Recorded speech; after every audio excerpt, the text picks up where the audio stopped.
Alors, on se retrouve ici sous le soleil très partiel de la Colombie-Britannique pour essayer en première canadienne le nouveau Hyundai Ioniq 9. C'est un véhicule qui est très attendu parce qu'il propose de nombreuses nouvelles technologies qui, bien sûr, viennent compléter l'ensemble des éléments d'un véhicule électrique chez Hyundai.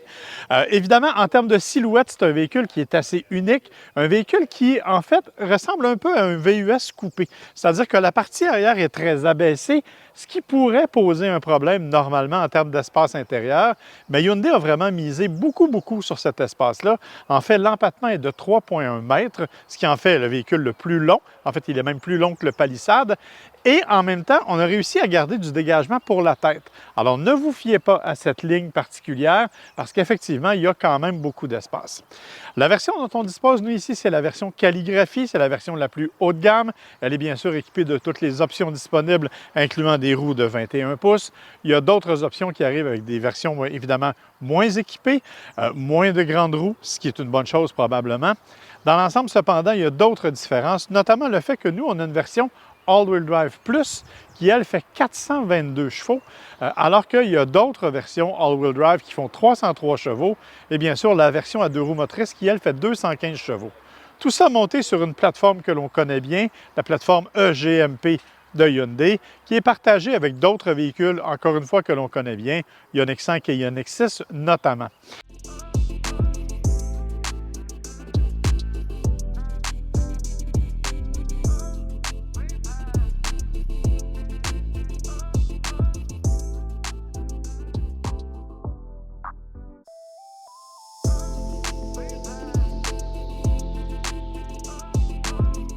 Bien sûr aussi, c'est aussi le proche cousin du Kia EV9, vous vous en doutez, parce que quand on regarde la silhouette, on est tout à fait là-dedans. Mécaniquement, ce qui est intéressant, c'est l'autonomie. Toutes les versions disposent d'au moins 500 km d'autonomie. La plus élevée, 539 km d'autonomie, ce qui n'est pas rien, encore une fois, pour un véhicule de cette imposante stature-là. Tout ça grâce à une batterie de 110,3 kWh qui est bien sûr logée dans le plancher, vous vous en doutez, qui permet d'avoir une tenue de route, ma foi, plutôt stable parce que le centre de gravité est assez bas malgré le poids imposant de l'ensemble.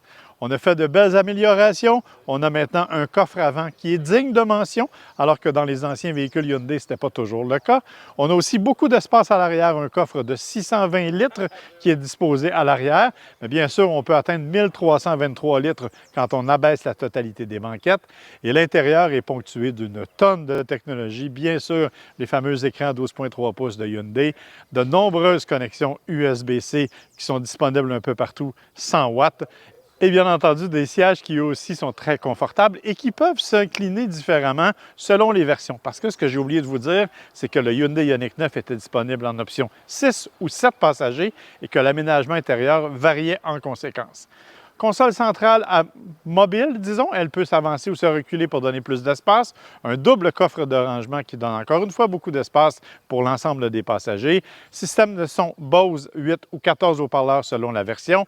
Bref, c'est un véhicule qui est assez complet, assez intéressant et dont le prix de base est de 59 999 $, plus transport préparation, vous aurez compris, mais ça le rend admissible aux aides financières, même si dans les versions les plus élevées, on parle de plus de 81 000 $.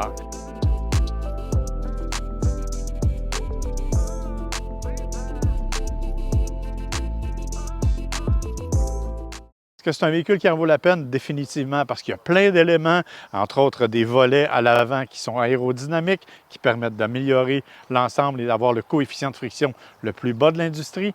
Bref, on a vraiment un VUS familial intéressant, complet, peut-être un peu dispendieux dans ses versions les plus élevées, mais en termes de conduite et sur la route qui relie Port Albany à Ucluelet, on s'est vraiment amusé et on a senti la tenue de route de ce véhicule-là.